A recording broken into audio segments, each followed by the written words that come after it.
While the concept of autonomy is difficult to find in non-Latin American works on international relations, IR, in Latin America, it has been a topic of considerable debate for several decades and still going strong.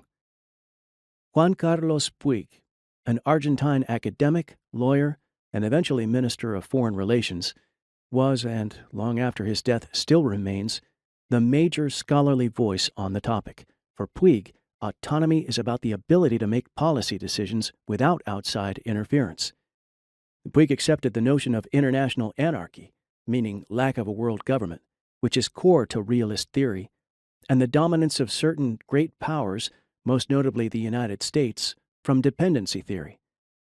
But he considered autonomy to fall outside those theoretical perspectives, and that there is still space for weaker states to make their own autonomous decisions to defend their interests.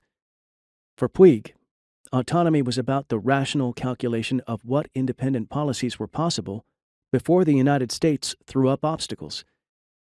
The concept of autonomy continues to take realist and dependency theories seriously, but reshapes the debate.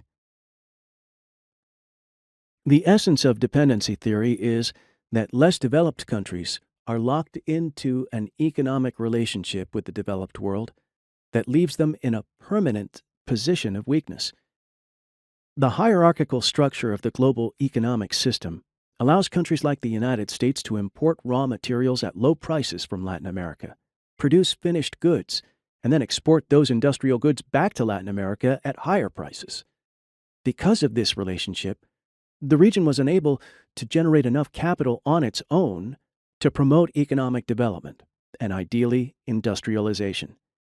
There's no single dependency theory, as they range from a uniform argument that all Latin American countries have similar relationships to the developed world, to more attention to different ways in which countries have become inserted into the global economy, which in some cases can leave room for successful dependent development.